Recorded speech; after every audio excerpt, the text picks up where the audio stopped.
கடனென்ப நல்லவை எல்லாம் கடனறிந்து சான்றாண்மை மேற்கொள்பவர்க்கு ஆற்ற வேண்டிய கடமைகளை உணர்ந்து அவற்றை பண்பார்ந்த முறையில் நிறைவேற்ற மேற்கொள்ளப்படும் முயற்சிகள் அனைத்தும் நல்ல கடமைகள் என்றே கொள்ளப்படும். வினாக்கள் விடைகள். வினாயன் 52. மாண்புமிகு உறுப்பினர் கம்ப ராமகிருஷ்ணன். மாண்புமிகு பேரவைத் தலைவர்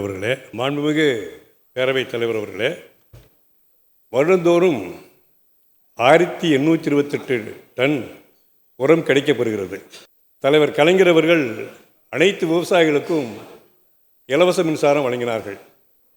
7500 கோடி அனைத்து விவசாயிகளுக்கும் கடன் தள்ளுபடி செய்யப்பட்டது. நம்முடைய மாண்பு முதலமைச்சர் காலை உணவு திட்டத்தின் மூலமாக 30,992 அரசு பள்ளிகளிலும் 3,995 அரசு நிதி உதவி பெறும் பள்ளிகளிலும் சேர்ந்து 17.53 லட்சம் மாணவர்களுக்கு காலை உணவு திட்டம் வழங்கப்படுகிறது. இதையெல்லாம் கருத்தில் கொண்டு மண் வளம் பெருகிட, சாயில் என்ரிச்மெண்ட் பெருகிட, இதை அரசு ஒரு நிலத்திற்கு உற்பத்தி அதிகரிக்கக்கூடிய முதலீடாக கருதி 1828 டன் உரத்தினையும் பாகுபாடு இல்லாமல் அனைத்து விவசாயிகளுக்கும் ஃப்ரீ ஆஃப் காஸ்டில் வழங்கிடவும், உரத்தை மென்மேலும் மெருகூட்டுகின்ற வகையில் தரமும் நயமும் நிறைந்த வகையில் உருவாக்க மைக்ரோ ஆர்கன்ஸ், அதாவது நல்ல நுண்ணுயிர் உருவாக்கக்கூடிய சொல்யூஷனை தெளித்திடவும், மேலும் விவசாயிகள் அறிகின்ற வகையில் அந்த உரத்தில் எவ்வளவு பெர்சன்டேஜ் வேல்யூ, அந்த நுண்ணூட்டச்சத்து பேரூட்டச்சத்தின் அளவு இருக்கின்ற வகையிலும் அறிவிப்பு பலகை அந்த நடங்கில் வைப்பாரா என்பதனையும் மாண்புமிகு அமைச்சர் அவர்களை நான் கேட்டுக்கொள்கிறேன். மாண்புமிகு அமைச்சர். மாண்பு பேரவைத் தலைவர்களே, இயற்கை விவசாயம் செய்கிறவருக்கு மாண்பு உறுப்பினர் அவர்கள் சொன்னது மிகவும் நுண்ணுயிரை இணைத்து தர முடியுமானால் அதை தந்தால் நல்ல உரமாக தான் இருக்கும். ஏனென்றால் தமிழ்நாட்டில் இப்போது பல்வேறு பெரிய விவசாயிகளும் சரி, சிறிய விவசாயிகளும் சரி, இயற்கை விவசாயத்திற்கு வந்து விட்டார்கள், உரம் அல்லாத விவசாயத்திற்கு வந்திருக்கிறார்கள். ஏற்கனவே நாங்களெல்லாம் ஒரு 10-30 ஆண்டுகளுக்கு முன்பு நகராட்சி குப்பைகளை அப்படியே அள்ளி கொண்டு களத்திலே கொட்டி அதில் இருக்கிற கண்ணாடிகளை மட்டும் பொறுக்கி எடுத்துவிட்டு, கண்ணாடி மற்ற இரும்பு ஜாமான்களை பொறுக்கி எடுத்துவிட்டு அப்படியே நிலத்தில் போட்ட ஒரு காலம் உண்டு. அனைத்து உறுப்பினர்களுக்கும் ஒரு வேண்டுகோளாகவே நான் இதை வைக்க விரும்புகிறேன். பல இடங்களில் குப்பைகளை சேகரித்து பல நகரங்கள் விரிவாகி கொண்டே வருகிறது. பல இடங்களில் எல்லாம் விரிவாகி கொண்டு வந்த காரணத்தால் குப்பை இருப்பது நடுப்பகுதிக்கு வந்து விட்டது. எனவே நகரத்தை விரிவாக்குவதோடு கட்டாயமாக்கப்பட்டிருக்கிறது. அதனால்தான் இன்றைக்கு பல இடங்களில் நகரப் பணிகளை, அரசாங்க பணிகளை செய்வதற்காக ஊராட்சிகளை நகராட்சிகளோடு இணைத்து விரிவாக்கம் செய்வதற்காக திட்டம் கொண்டு வரப்பட்டு 371 ஊராட்சிகள் இன்றைக்கு சேர்க்கப்பட்டிருக்கிறது. அதில் இந்த திட்டங்களை சேர்ப்பதற்குரிய அங்கும் கிட்டத்தட்ட மக்கள் எதிர்ப்பு தெரிவிக்கிறார்கள். எனவே எஸ்டிபி போடுகிற போதும் சரி, குப்பைகள் கொட்டுகிற போதும் சரி, பல்வேறு இடங்களில் இப்போது காம்பவுண்ட் வால் கட்டப்பட்டு அது குப்பை சிதறாத அளவுக்கு, பறக்காத அளவுக்கு அந்த பணிகள்லாம் இப்போது நடைபெற்று வருகிறது. எனவே மாண்பு உறுப்பினர்கள் சொன்னதை போல உரத்தை மேலும் செறிவூட்டுவதற்குரிய முயற்சியை எடுக்கலாம். ஏனென்றால் கொடுக்குற உரம் நல்ல உரமாகவே இருக்கும் என்பதை தெரிவித்து மாண்பு உறுப்பினருடைய கோரிக்கை ஏற்றுக்கொள்ளப்படுகிறது. செறிவூட்டு தருவதற்கு அனைத்து முயற்சிகளும் எடுக்கப்படும் என்பதை தெரிவித்துக் கொள்கிறேன். 54. மாண்புமிகு உறுப்பினர் இ. கருணாநிதி. மாண்புமிகு பேரவைத் தலைவர் அவர்களே, பல்லாவரம் சட்டமன்ற தொகுதியிலே உதவி ஆணையர் அலுவலகம் இல்லாமல் உள்ளது. குறிப்பாக இந்த தொகுதியிலிருந்து 40க்கு நியாய விலை கடைகள் இருக்கின்றன. அதில் சட்டப்பேரவையுடைய தொகுதி மேம்பாட்டிலிருந்து மட்டும் ஒரு 25 கட்டிடங்கள் கட்டப்பட்டது. பொதுவாக பொதுமக்கள் தன்னுடைய பெயர் மாற்றங்களோ விலாச மாற்றங்களோ திருத்தங்கள் என்று சொன்னால் கிட்டத்தட்ட 7 கிலோமீட்டர் செல்ல வேண்டியிருக்கின்றது. ஆகவே அந்த தொகுதியிலிருந்து ஆலந்தூருக்கும் தொகுதிக்கும் தாம்பரம் தொகுதிக்கு செல்ல இருப்பதால் புதிதாக உதவி ஆணைய அலுவலகம் கட்டப்பட வேண்டும் என்று நான் கோரிக்கை வைத்தேன். மாண்புமிகு அமைச்சர் அவர்கள் செய்தி உறுதியளிக்கிறார். ஆகவே உதவி ஆணைய அலுவலகம் அமைக்கப்படுமா என்பதை தங்கள் மூலம் அறிய விரும்புகிறேன். மாண்புமிகு அமைச்சர். மாண்புமிகு பேரவைத் தலைவர்களே, மாண்புமிகு உறுப்பினர் அவர்களும் தாம்பரம் சட்டமன்ற உறுப்பினரும் 2 பேரும் இந்த கோரிக்கையை என்னிடத்தில் பலமுறை வைத்திருக்கார்கள். கண்டிப்பாக அது அமைக்க வேண்டிய ஒன்று. அங்கே ஏசி அலுவலகம் அமைப்பதற்கு துறை நடவடிக்கை எடுக்கப்படும் என்பதை இந்த நேரத்தில் தெரிவித்துக் கொள்கிறேன். வினாயன் 55. மாண்புமிகு உறுப்பினர் சேகர். மாண்புமிகு பேரவைத் தலைவர் அவர்களே, கபிலர்மலை பாலசுப்ரமணிய முருகன் கோவில் தேர் வரும் பாதையில் சுமார் 690 மீட்டர் அளவிற்கு புதைவடங்கள், அதாவது யூஜி கேபிள் அமைத்து கொடுக்க வேண்டும் என்று கேட்டுக்கொள்கிறேன். மேலும் விவசாய இலவச மின்சாரம் 31/3/2013 வரையிலான தேதி வரைதான் கொடுக்கப்பட்டுள்ளது.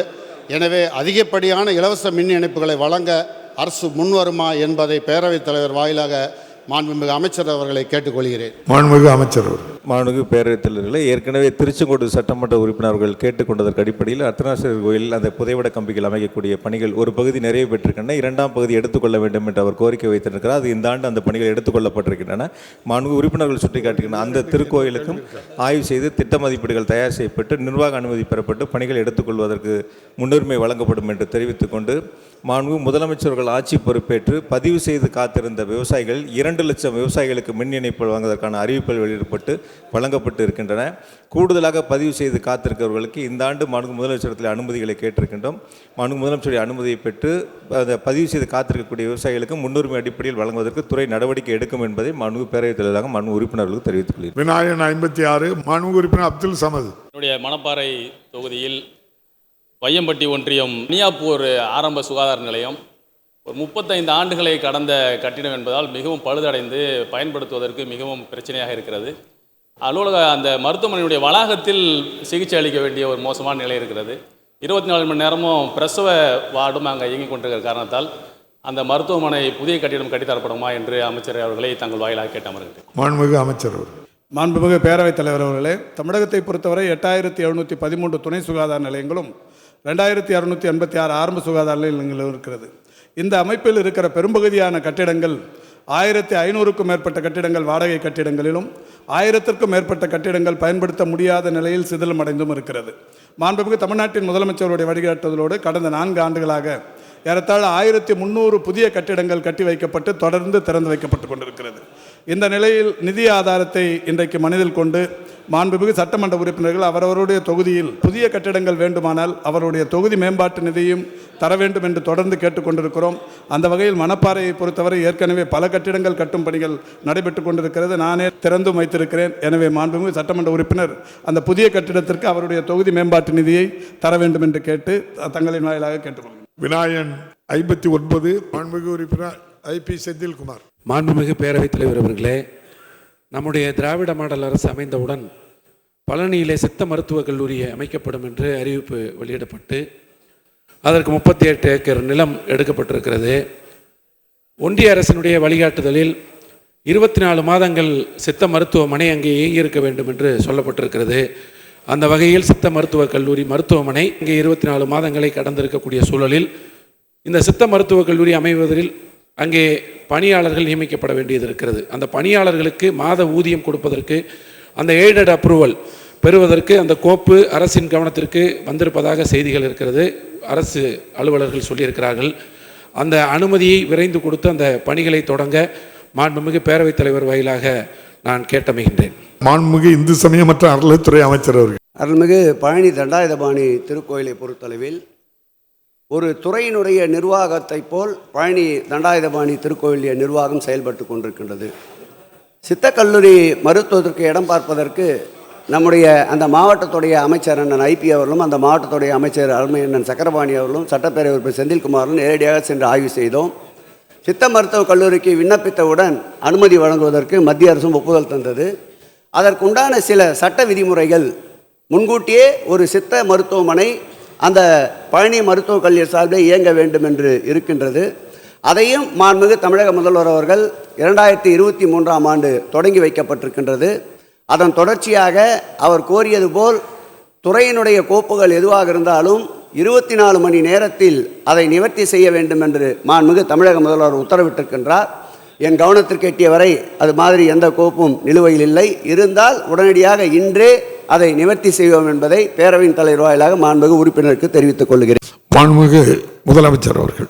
மாண்புமிகு பேரவைத் தலைவர் அவர்களே, விண்வெளியில் உள்ள சர்வதேச விண்வெளி நிலையத்தில் ISS எனப்படும் 287 நாட்களாக தங்கியிருந்த இந்திய வம்சாவளியைச் சேர்ந்த சுனிதா வில்லியம்ஸ் அவர்களும் பூட்ச் வில்மோர் அவர்களும் தொழில்நுட்ப கோளாறு ஏற்பட்டதால் பூமிக்கு திரும்ப இயலாத நிலை ஏற்பட்டது.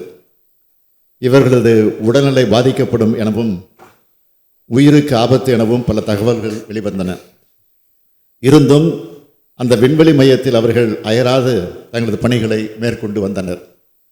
இந்த நிலையில் ஃபால்கான் 9 எனும் ராக்கெட்டுடன் டிராகன் எனும் விண்கலம் அனுப்பப்பட்டு சர்வதேச விண்வெளி நிலையத்தை சென்றடைந்தது.